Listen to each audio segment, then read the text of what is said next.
एक गांव था, वहां एक लड़का रहता था। उसका नाम श्याम था। श्याम एक गरीब परिवार से था। बचपन उसका खेलते कूदते बीत गया। श्याम जब थोड़ा बड़ा हुआ तो हवाई स्कूल जाने लगा। पढ़ने में श्याम अच्छा था। सरकारी स्कूल में जितना वह पढ़ सकता था वह पढ़ चुका था। श्याम अब शहर जाना चाहता था। पढ़ाई के लिए श्याम ने अपने पिता से कहा, मैं शहर जाना चाहता हूँ पिताजी, पढ़ लिख कर एक बड़ा इंसान बनना चाहता हूँ। आपका माँ का नाम रोशन करना चाहता हूँ। पिताजी ने कहा, देखो बेटा, हमारी गरीबी इतनी है कि हम तुम्हें शहर नहीं भेज सकते, लेकिन तुम्हारा सपना है तो हम उस सपने को टूटने नहीं देंगे। एक काम करो, हम लोग अपनी जमीन भी गिरवी रख देते हैं। पढ़कर उधार के पैसे वापस लौटा लेना और वह वापस जमीन ले लेना। श्याम इस बात से मान गया। जमीन गिरवी रखकर जो पैसे मिले, श्याम उस पैसे को लेकर शहर चला गया। अगली सुबह एक बड़े से कॉलेज में एडमिशन लिया। 2 दिन के बाद उसे क्लास ज्वाइन करना था। दूसरे दिन सुबह उठकर फ्रेश होकर एक पुराना शर्ट और जीन्स पहनकर कॉलेज की ओर चल पड़ा। सभी बच्चे क्लास में आए, टीचर आए। श्याम आखिरी शीट में बैठा हुआ था। वह बाकी बच्चों को देखकर दंग रह गया। सब लोग अच्छे कपड़े पहने हुए थे। उनका रहन सहन श्याम से बिल्कुल अलग था। श्याम यह सब देखकर उदास हो गया। टीचर ने कहा, सब अपना अपना परिचय दो। जब श्याम की बारी थी बोलने की तो टीचर ने कहा, तुम कहाँ से आए हो, किस तरह के कपड़े पहने हो। तब सब उस पर हंसने लगे। सब श्याम का मजाक उड़ाने लगे। गांव का है, गंवार है। यह सब सुनकर श्याम डर सा गया था। उस दिन शुरुआत हुई अकेलेपन की। श्याम अपने कमरे में जाकर रोने लगा। उसे खुद के हालातों से नफरत होने लगी। श्याम अपनी गरीबी से नफरत करने लगा, पर करता तो क्या करता। उधार के लिए गए पैसों से अपने शौक को पूरा तो नहीं कर सकता था। श्याम रोज क्लास जाता, वहां लोग उसका मजाक बनाते चिढ़ाते। अकेले एक सीट में बैठकर श्याम मन ही मन रोता रहता। कोई भी उसका दोस्त नहीं था। इतने बड़े शहर में श्याम एकदम अकेले था। पूरा दिन रूम पर पढ़ता, कॉलेज में पढ़ता और सिर्फ पढ़ता ही रहता है।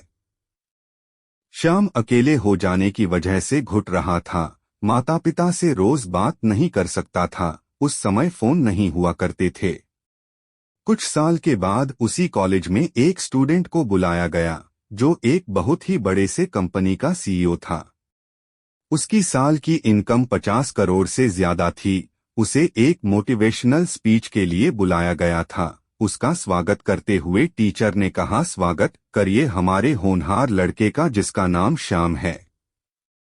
श्याम बड़े गर्व से चलकर स्टेज पर आया। उसने स्पीच के पहले कहा कि मैं यह नहीं बताऊंगा क्या पढ़ना है, कैसे पहना है, बल्कि आज मैं आप लोगों को बताऊंगा कि आप मानसिक रूप से कैसे मजबूत हो सकते हैं और अपने जीवन में सफल हो सकते हैं। श्याम ने अपने बीते हुए पलों को बताया। श्याम ने कहा, मैं तब अकेले हो गया जब मेरा अंदर का दोस्त ने साथ छोड़ दिया। अगर आपके अंदर का दोस्त आपके साथ है तो आप कभी भी अकेले नहीं हो सकते। श्याम ने आगे कहा, मेरी जिंदगी तब बदल गई जब मैं एक मंदिर में बैठकर रो रहा था। तब एक बूढ़े व्यक्ति मेरे पास आए और उन्होंने कहा, बेटा क्यों रो रहे हो। मैंने उन्हें बताया। तब वहां बोले, अरे बेटा, सबसे बड़ी ताकत मिली है तुमको। मैंने कहा, कुछ समझा नहीं मैं।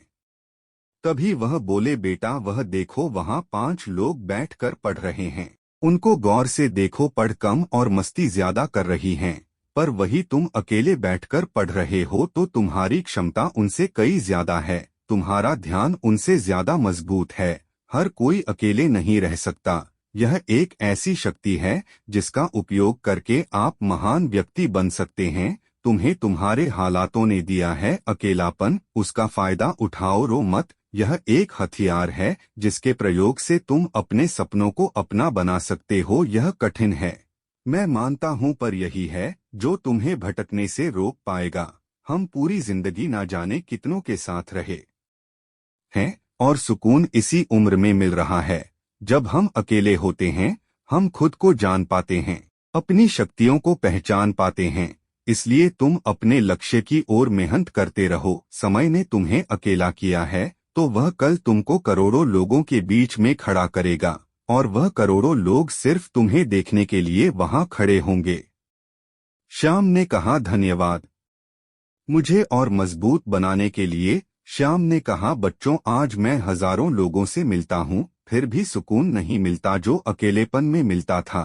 इसलिए दोस्त बनाओ या ना बनाओ, पर अकेले रहना सीख लो। यकीन मानो वही असली खुशी है। तो दोस्त जो भी अपने जीवन में अकेले हैं, यकीन मानो आपके पास जीवन का सबसे बड़ा हथियार है। इसका इस्तेमाल करके अपने सपनों को अपना बना लो। अकेलापन एक हथियार है जीवन का। अगर आप इससे चाहो तो अपनी जिंदगी के सपनों को पूरा करके अपनी जिंदगी बेहतर बना लो, या फिर अकेलेपन में घुट घुट कर बर्बाद हो जाओ और दुनिया में उपहास का पात्र बन जाओ। दोस्तों, कमेंट और शेयर करना ना भूलें।